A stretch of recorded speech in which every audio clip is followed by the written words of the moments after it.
Oui, shalom, shalom, shalom, mes bien-aimés frères et sœurs dans le Seigneur, de partout où vous êtes, soyez bénis, que la joie de l'évangile vous comble, que vraiment la paix de Christ soit notre partage. Alors, depuis votre position, soyez bénis frères et sœurs. Nous sommes dans la joie, nous sommes ravis de vous avoir en ligne, encore fidèles pour ces nouveaux numéros. Bienvenue à ces directs, et donc je vais dire à cette émission, même si vous êtes en train de me suivre de façon indifférée, parce que c'est déjà une émission indifférée, peu importe la façon dont vous pouvez justement être en contact avec nous, participer à ce kit de l'évangile en ligne, que le Seigneur vous bénisse, frères et sœurs. Vous êtes membre de ma famille biologique, vous êtes mes amis et connaissances, vous êtes le corps du Christ, je veux dire le corps mystique, le corps spirituel, donc l'église de partout où vous êtes, soyez bénis, vraiment nous sommes dans la joie de pouvoir partager ces instants avec vous. Alors nous disons merci au Seigneur qui nous a rendus disponibles, qui nous a donné cette opportunité, ces privilèges de grâce, pour pouvoir partager encore avec vous ces thèmes, qui est donc le thème qui est focalisé sur notre, je veux dire, rubrique, donc ce qui est focalisé sur le mariage et le remariage, qui fait partie de notre thématique, de ce que nous sommes en train de développer comme thème principal depuis la première édition, autrement dit la première séance, la première partie, deuxième partie. Aujourd'hui nous sommes dans la troisième partie, où nous parlons justement du mariage et remariage chrétien, que dit la Bible. Frères et sœurs, aujourd'hui nous allons voir les sous-points, toujours dans l'optique de pouvoir bien comprendre les décrets de Dieu. Nous allons parler du mariage avec son bénédiction initiale. Nous allons parler de que dit la Bible du remariage après la mort d'un conjoint. Frères et sœurs, alors voilà ce que nous avons à développer aujourd'hui. Nous allons prier. Seigneur, nous te disons merci pour ta grâce et pour ta bonté. Encore, Seigneur, pour que tu puisses nous accorder la grâce, le privilège, Seigneur, de pouvoir, notre Dieu, Seigneur, être nourri par toi, Seigneur. Nous te disons merci.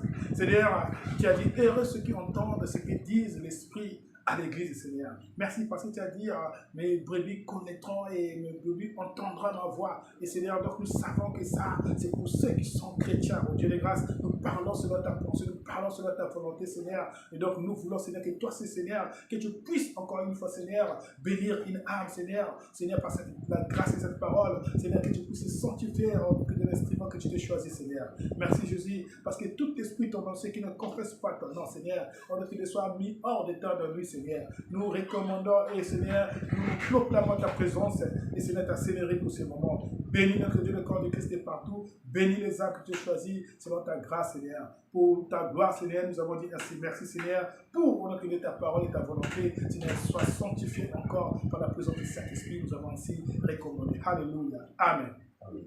Seigneur, nous voulons te dire merci. Merci, Seigneur, pour ce moment. Alors, donc, voilà, bien-aimés frères et sœurs, aujourd'hui nous parlons de quoi? Alors, frères et sœurs dans le Seigneur, donc, nous allons dire ceci, frères et sœurs. La Bible nous donne des conseils, frères et sœurs. La Bible nous donne des conseils, vraiment des conseils et du réconfort, frères et sœurs. Donc, aux chrétiens, c'est-à-dire aux croyants, aux personnes, bien aimées, qui veulent suivre la volonté du Seigneur. Aux personnes, frères et sœurs du Seigneur, qui écoutent la voix de leur vérité, Jésus-Christ. Voilà, à ceux qui écoutent et c'est ce qui Dieu l'Esprit. Frères et sœurs, ce que nous allons comprendre ici jusqu'alors, ça fait partie de la volonté suprême et souveraine, de la volonté parfaite de Dieu, de ce que l'Esprit et la parole en train de nous expliquer. Donc, s'il vous plaît, frères et sœurs, je répète encore, nous sommes en train de parler de la volonté de Dieu. Donc, ceux qui veulent vraiment être bénis et ceux qui sont bénis jusqu'alors, alors par rapport à cette parole, frères et sœurs, qui fait partie, bien entendu, une bénédiction de nos vies, alors cela est vraiment, je veux dire, un moment de grâce pour vous. Frères et sœurs, nous sommes en train d'écouter ce que dit l'Esprit, mais pas l'homme, frères et sœurs. Alors, frères et sœurs, la question que nous avons aujourd'hui et la question que nous pouvons comprendre, ou soit que nous allons développer, que dit la Bible, que dit la parole de Dieu sur le mariage et le divorce et le remariage? Frères et sœurs, nous avons déjà parlé que voilà, normalement, le mariage est immuable. Ça veut dire que le mariage ne change pas, le mariage est à vie. Et nous avons déjà compris que, frères et sœurs, il n'y a qu'une seule condition qui peut faire ce que ceux qui sont mariés officiellement et qui ont reçu ce qu'on appelle la bénédiction initiale à l'église, il ne peut que se marier selon la recommandation divine que par la mort d'un des conjoints. Ce que nous avons appris. Mais la Bible dit, au cas où la femme qui est censée être la femme mariée officiellement, légalement, alors cette femme qui commet l'adultère, alors cette femme, elle peut être, je vais dire, répugnée, elle peut être, je vais dire, chassée du mariage grâce à quoi? À cause de l'adultère. Frères et sœurs, je répète, la parole de Jésus comme réponse sur le divorce est très claire. La parole de Jésus, quand on lui demande, alors Moïse nous a dit qu'un homme qui a surpris sa femme en flagrant délit, alors il doit normalement divorcer avec cette dernière. Est-ce que tu soutiens la même chose? En temps normal, c'était un piège. Parce qu'il voulait savoir réellement si la parole de Dieu reste toujours, je veux dire, la parole de Dieu est inchangeable, immuable. Parce que Dieu avait dit, voilà, l'homme et la femme vont devenir une seule chair, jusqu'à ce que la mort leur sépare. Parce que c'est ça, en fait, la vie, que le couple, les mariages doivent durer toute la vie. Mais ils vont demander au Seigneur. Alors le Seigneur dit dans Matthieu chapitre 5, le verset 31 à 32. Le Seigneur dit ceci. Il a été dit, celui qui répudie sa femme doit lui donner une lettre de divorce. Mais moi je vous dis que celui qui répudie sa femme, sauf par infidélité, alors la force à quoi? À l'adultère. Frères et sœurs, au fait, qu'est-ce que le Seigneur voulait dire? Le Seigneur voulait dire que on peut que laisser une femme, c'est-à-dire que le monsieur et madame, s'ils peuvent se séparer, ils ne peuvent que se séparer par rapport à la fidélité de la femme. Et la fidélité, c'est l'adultère. Sauf ça, ils ne peuvent pas se marier. Mais entre-temps, frères et sœurs, vous devez savoir, à propos, les principes que seule la mort, disons le mariage, sauf en cas d'adultère, bien aimé, attention, suivez-moi très bien. S'il y a mort de l'un d'eux, alors ça veut dire que celui qui est censé rester avec sa femme peut se remarier. Je répète, vous êtes marié à l'église, on vous a béni, vous avez accepté devant monsieur, devant le pasteur, que voilà, nous sommes unis jusqu'à ce que la mort nous sépare. Vous avez fait ces serments, frères et sœurs, qui est le serment du bonheur. Autrement dit, les pactes que vous avez signés devant Dieu, et Dieu a scellé spirituellement. Ça veut dire que les paroles que vous avez prononcées, c'est un engagement mutuel. Comme quoi, jusqu'à ce que la mort nous sépare. Frères et sœurs, s'il peut y avoir des problèmes qui arrivent, que vous pouvez vous séparer, rassurez-vous, frères et sœurs, dans le Seigneur. Si c'est seulement des choses qui sont des choses qui n'ont rien à voir avec la fidélité, mais vous vous êtes séparés et l'Église vous a confirmé que vous devez vous séparer. L'Église comme institution vous a séparé, mais Dieu ne vous a pas séparé. Je répète, Dieu ne vous a pas séparé. Pourquoi? Parce que les paroles que vous avez dites, jusqu'à ce que la mort nous sépare, effectivement, il faudrait que l'un de vous puisse mourir, afin que l'autre puisse avoir la possibilité de se remarier, frères et sœurs. Même si l'un de vous, que ce soit mari ou femme, donc l'un des partenaires est parti pour aller refaire sa vie, tant qu'il n'est pas mort, l'autre qui n'est pas mort, spirituellement parlant, vous êtes encore liés, frères et sœurs. Pourquoi? Parce que Jésus a dit que personne puisse séparer ce que Dieu a joint. Ah, Dieu a joint comment? Dieu a uni comment? C'est pendant l'acte que vous célébrez devant lui et qu'on vous a béni et que le Seigneur a déversé sa bénédiction. Spirituellement parlant, il vous a scellé. Ça veut dire que c'est un engagement et c'est quelque chose qui a été fait spirituellement comme quoi vous êtes liés l'un et l'autre, frères et sœurs. Donc, pour que vous puissiez être déliés, ce n'est pas parce que vous êtes venu devant un homme de Dieu. L'homme de Dieu, il va vous délier. Comme vous pouvez entendre, il va vous dire, oui, c'est fini, on a compris. Mais sauf que les paroles de Dieu restent immuables. Les paroles de Dieu ne changent pas. Quelle est la parole de Dieu? La parole de Dieu, personne ne peut séparer ce que Dieu a joint. Donc, on ne peut pas vous séparer. Ça veut dire que jusqu'à ce que la mort va prendre un bout. Maintenant, pour bien comprendre, frères et sœurs, que Dieu vous bénisse, alléluia. Nous allons lire justement ce que la Bible nous dit ici. La Bible nous dit que si ce n'est pas l'adultère, donc, il n'y a rien qui peut séparer le couple. Je répète encore. Si ce n'est pas l'adultère, il n'y a rien qui peut séparer le couple. La Bible dit même si c'est l'adultère qui va séparer le couple, mais celui qui va aussi répudier sa femme ne peut pas se remarier même si cette femme est allée vivre avec un autre homme. Lui, il va rester jusqu'à ce que la femme, il va rester célibataire jusqu'à ce que la femme qui est partie doit mourir. Si la femme est partie de son côté, est allée mourir, lui, il peut se remarier. Mais tant que la femme vit encore, ce n'est pas possible. Et on peut que séparer un couple si seulement si. On peut que séparer un couple, frères et sœurs, si seulement si c'est à l'adultère. Mais, oh, il s'avère, frères et sœurs, pendant que nous vivons, les époques ont changé, il y a beaucoup de situations. Ça veut dire que l'Église peut trouver, juger bon, que l'homme peut se séparer de sa femme. Mais ce que l'Église sépare, ce n'est pas Dieu qui sépare. Je répète, l'Église sépare, Dieu ne sépare pas. Est-ce que nous avons bien compris? Que Dieu vous bénisse. Alors, bien aimés frères et sœurs, Dieu veut que tous les couples respectant leur engagement, leur vœu du mariage pendant leur vie. Ils doivent respecter. Dieu veut que les couples qui s'engagent devant lui doivent respecter le vœu du mariage. Ça veut dire que si vous avez fait un vœu du mariage, vous devez le respecter jusqu'à ce que vous allez mourir.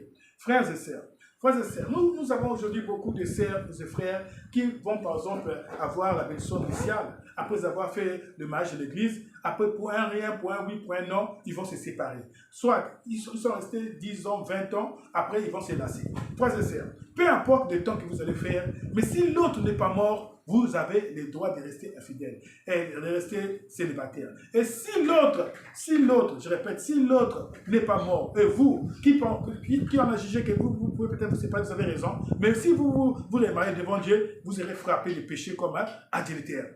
Frères et sœurs dans le Seigneur, ça c'est la vérité parce que c'est Jésus qui l'a dit. Cependant, nous ne devons pas, bien aimés, ignorer la phrase suivante. Dieu nous a appelés à vivre en paix. Oui, vous allez lire que pourquoi Dieu veut que nous puissions justement vivre en paix, tout simplement. Ça veut dire qu'il peut arriver que l'Église puisse constater certaines situations.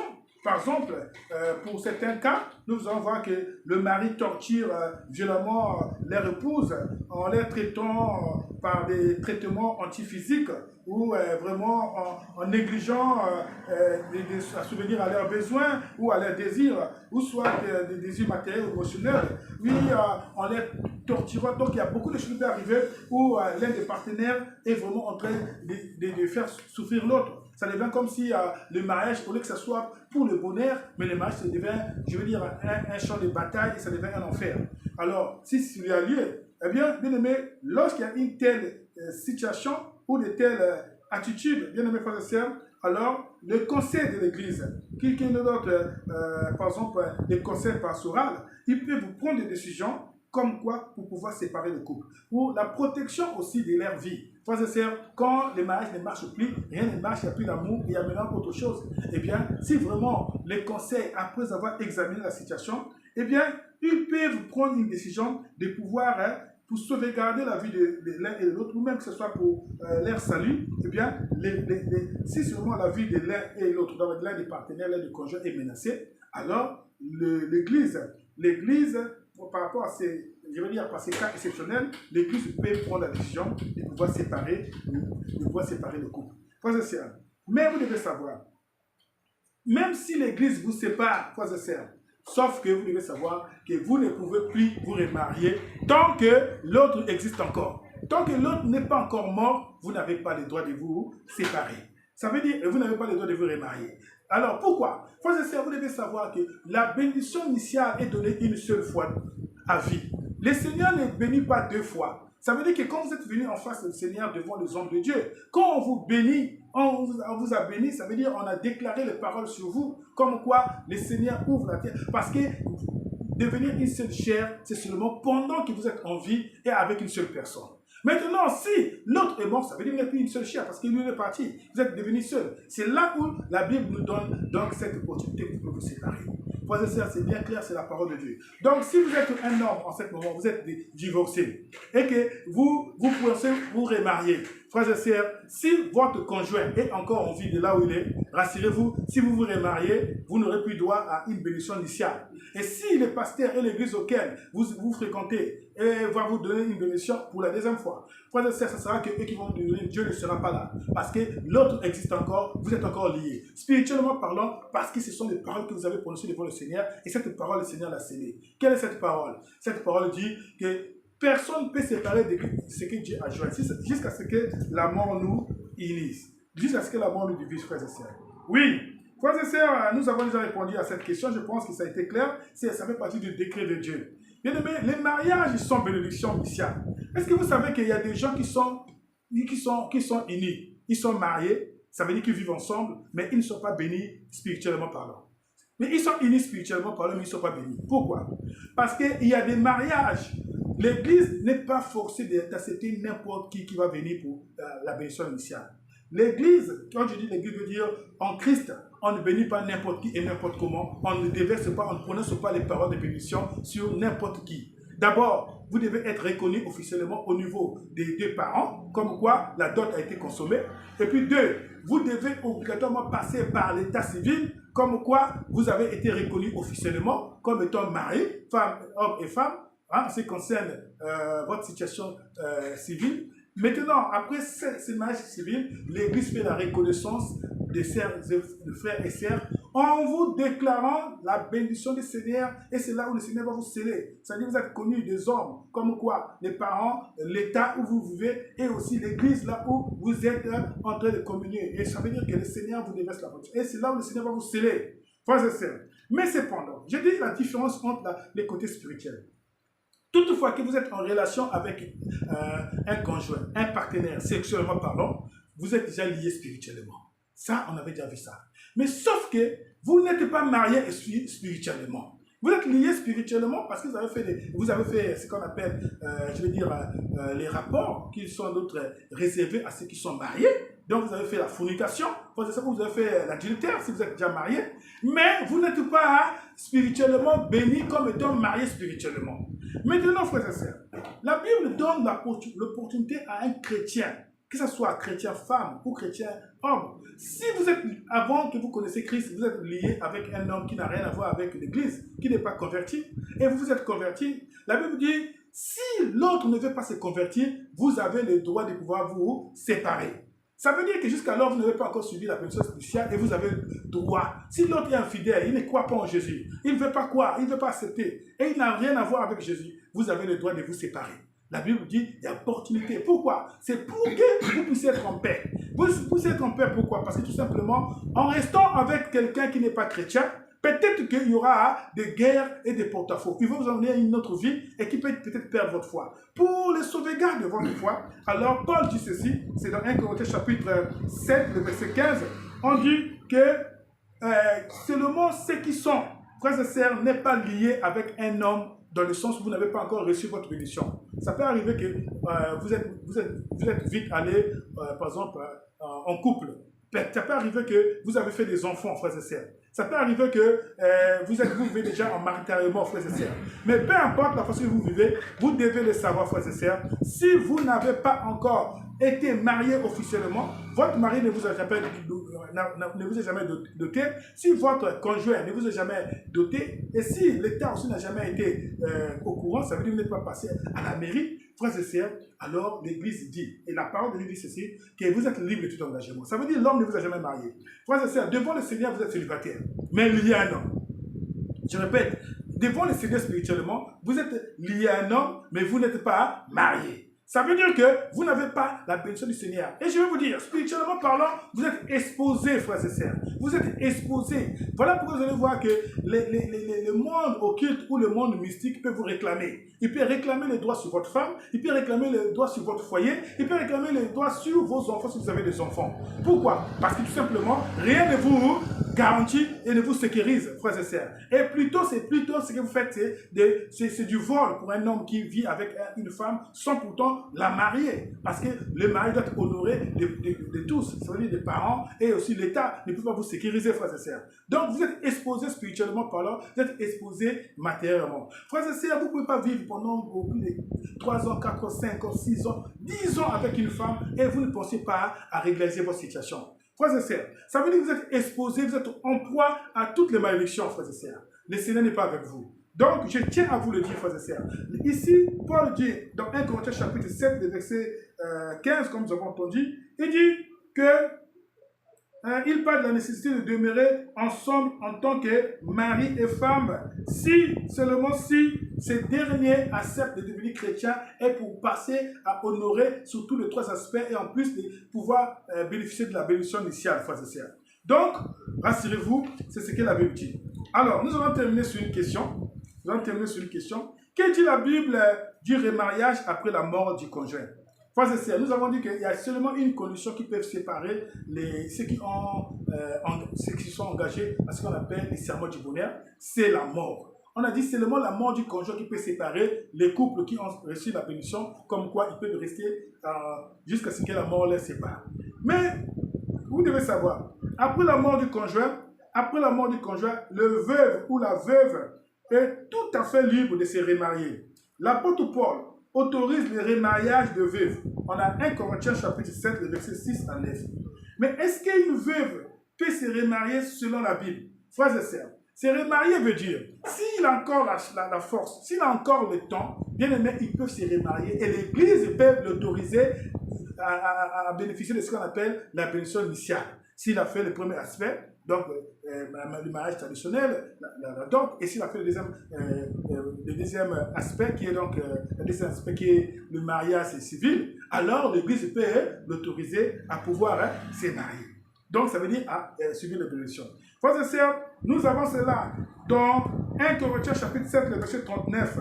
Il dit ceci, ce n'est pas un péché pour quelqu'un qui a perdu son mari ou bien sa femme de pouvoir se remarier, frères et sœurs. Vous pouvez vous remarier parce que la condition est que l'un des conjoints doit mourir, frères et sœurs. Mais peut-on se remarier selon la Bible après la mort de sa femme? Oui, après la mort de la femme ou après la mort du monsieur, on peut se remarier. Peut-on se remarier à l'église quand on est veuve? Oui, c'est ce que je viens de répondre. On peut se remarier, frères et sœurs. Mais combien de temps faut-il attendre pour se remarier après le décès du conjoint?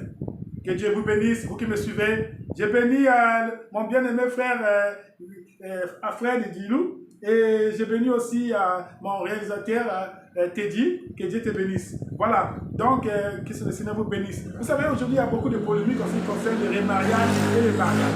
Et surtout pour ce qui concerne le temps où quelqu'un qui vient de perdre sa femme, et quel est le temps requis que la Bible autorise? Combien de temps faut-il attendre pour se remarier après le décès du conjoint? La Bible parle, frères et sœurs. Alors, bien aimés frères et sœurs, pour certains, cela peut prendre plusieurs années. Pour d'autres, ce n'est qu'une question de mois, frères et sœurs. Je répète, certaines personnes, ça dépend. Ça dépend, ça peut durer des années, d'autres, ça peut durer des mois, frères et sœurs. Dans tous les cas, ça dépend des circonstances qui dépendent des cas exceptionnels qui est relatif à ceux qui sont concernés, frères et sœurs.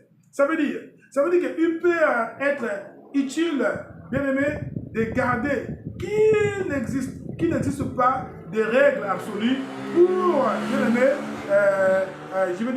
rester, célibataire ou bien se remarier ou bien déterminer le moment opportun. Ce n'est pas important. Ce n'est pas important, mais pour une personne veuve de commencer à fréquenter ou à tomber amoureuse d'une nouvelle personne. Ça veut dire que ça dépend de la personne à qui a été peut-être victime ou soit qui est l'objet de cette affaire. Si aujourd'hui, vous avez un veuve, ça veut dire une veuve, bien aimé frères et sœurs, elle est libre de tout engagement par rapport à sa conception, à son cœur. Donc, elle est libre de tout engagement. Ça dépend. Le moment opportun n'est pas fixé. Frères et sœurs, elle peut tomber amoureuse comme elle peut. Pendant même les jours où la défunte ou le défunt est mort, elle peut tomber amoureuse.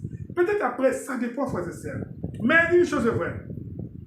Les sentiments qu'on éprouve peut être incompréhensible de la façon dont la personne peut surmonter son deuil. Frères et sœurs, pour d'autres personnes, il peut avoir le dégoût de pouvoir se remarier. D'autres personnes, à ce moment-là, ils auront encore besoin de combler le vide. Frères et sœurs, ça dépend. Frères et sœurs.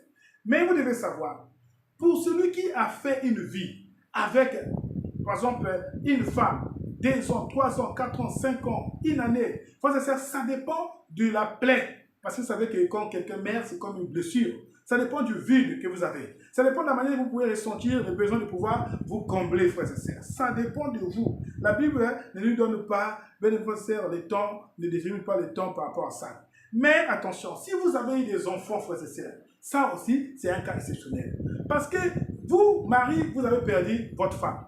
Mais vous n'avez pas perdu votre vie, vous êtes en vie. Les enfants aussi ont perdu un être cher comme vous, mais les enfants ont perdu leur maman. Vous voyez, la façon que les enfants vont digérer, la façon que les enfants vont surmonter cette épreuve, ça ne sera pas la même façon que vous. Vous pouvez aujourd'hui, après quelques mois, changer de vie, remarier, tomber amoureux aussi facilement, aimer une autre personne, mais les enfants ne vont pas aimer aussi facilement une autre personne, comme vous, aussi facilement. Parce que les enfants peut-être auront aussi du temps à prendre. Ça dépend, frères et sœurs. Donc, ça dépend aussi, frères et sœurs, de la manière dont vous êtes resté avec votre femme. Combien de temps vous êtes resté avec votre mari? Combien de temps, frères et sœurs, et quel était vraiment, je veux dire, les degrés de proximité, les degrés de l'amour? Est-ce que l'amour que vous avez eu avec votre conjoint ou votre femme, est-ce que ça a été vraiment véritablement enraciné pour qu'en quelques mois, vous puissiez aussi facilement l'effacer, vous puissiez facilement la surmonter, cette épreuve, vous puissiez facilement oublier vos essais? Parce que le fait de tomber amoureux d'une nouvelle personne, ça veut dire que vous avez carrément oublié, effacé la mémoire de cette dernière. Pourquoi? Parce que quand vous venez à l'église vous dit que vous êtes redevenu nouveau, vous avez réinitié votre vie à l'étape initiale, comme si tout est devenu nouveau pour vous. Donc vous devez normalement oublier le passé. Ça veut dire que ce ne sera pas facile pour certaines personnes de pouvoir oublier. Voilà pourquoi, frères et sœurs, vous devez recommencer toutes les étapes comme si vous n'avez jamais été marié. Or, il s'avère, pour se marier officiellement, vous devez avoir, selon la Bible, au moins l'étape que nous connaissons, c'est l'étape de fiançailles, qui doit prendre une année. Une année, c'est l'étape où la Bible nous renseigne sur la durée de fiançailles comme pour Marie et Joseph. Une année, frères et sœurs. Mais comment est-ce que vous pouvez vous remarier avec votre femme, on prend le cas d'une femme. Comment vous pouvez vous remarier avec une femme après sa mort, moins d'une année ou une année? Ça veut dire que à quel moment vous avez eu le temps de faire le deuil de votre femme? À quel moment, frères et sœurs, vous avez eu le temps, bien aimés frères et sœurs, de pouvoir, bien aimés frères et sœurs, surmonter cette épreuve et de pouvoir compatir pendant ce temps avec votre famille? À quel moment vous avez fait le deuil réellement, frères et sœurs? Bon, on peut dire oui, vous avez fait ça quelques mois. Mais à quel moment vous êtes tombé amoureux d'une autre femme? Pour que vous puissiez effacer facilement la mémoire de cette dernière.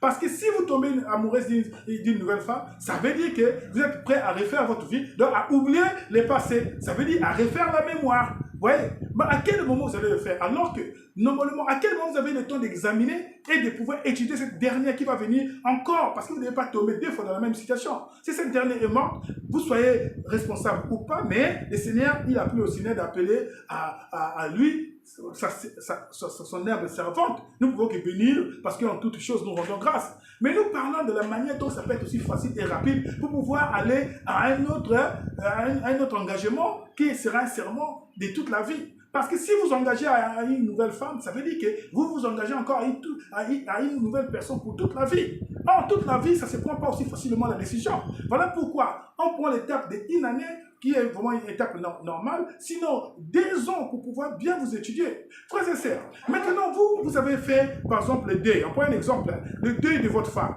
même pas une année, frères et sœurs. Ça veut dire à quel moment vous avez eu le temps de pouvoir digérer le deuil, à quel moment vous avez eu le temps de pouvoir tomber amoureuse, frères et sœurs, tomber amoureuse et pour pouvoir étudier cette dernière pendant au moins une période de 6 mois. Sinon, donc vous avez fait 2 mois, 3 mois, 4 mois, 6 mois de deuil, et puis après 6 mois vous êtes tombé amoureuse, et puis après, donc prise une période d'une année, vous allez pouvoir vous marier. Non, frères et sœurs. Selon la Bible, dans la logique de la Bible, frères et sœurs, si le fiancé peut faire une année, ça veut dire si vous avez perdu votre femme, donc vous devez faire une année d'abord de deuil, et après une année, vous allez faire encore pour connaître la femme que vous avez eue comme nouvelle vie. Et ça, au moins, vous avez au moins une période de 2 ans pour pouvoir être convaincu que vous avez vraiment fait la bonne chose. D'autre part, pour ne pas scandaliser la belle famille. D'autre part, pour ne pas scandaliser les enfants, frères et sœurs. Parce qu'on tient compte du témoignage de votre histoire pendant, par exemple, si vous avez fait une année, 2 ans, 3 ans, 5 ans, une dizaine d'années, frères et sœurs. Et c'est là aussi va témoigner le degré de proximité de l'amour que vous avez eu l'un et l'autre, vous avez expérimenté avec l'autre. Et aussi, pour les enfants qui doivent refaire une vie avec une nouvelle personne qu'ils n'ont jamais maîtrisée et qui vont oublier aussi facilement toute la mémoire de leurs parents. Frères et sœurs, comprenez ce que je veux dire?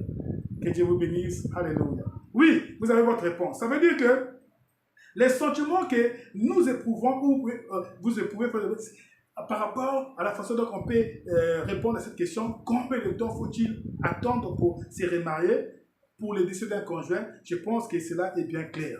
La loi, bien aimés frères et sœurs, ne nous donne pas exactement les temps où nous pouvons faire. Mais vous devez savoir que pour l'Église, frères et sœurs, il nous faut prendre au moins une année de deuil et une année de fiançailles. Et autour de 2 ans, on peut accepter que vous êtes fait l'un et l'autre, vous êtes unis pour le meilleur et pour le pire, jusqu'à ce qu'encore, et peut-être jusqu'à vos vieux jours, que la mort vous sépare. Voilà, donc voilà un peu ce qu'on voulait vous dire pour aujourd'hui. Alors nous allons continuer notre dernière séance prochainement, ça sera justement pour parler de la polygamie. Et voilà, et je pense bien que ça sera vraiment, vraiment, vraiment encore très formidable pour comprendre la volonté du Seigneur. Que Dieu vous bénisse et partout où vous êtes. Merci beaucoup pour votre attention. Merci aussi pour l'équipe du jour qui était avec moi derrière la caméra. Que Dieu vous bénisse. Merci, on se prend rendez-vous prochainement. Au revoir.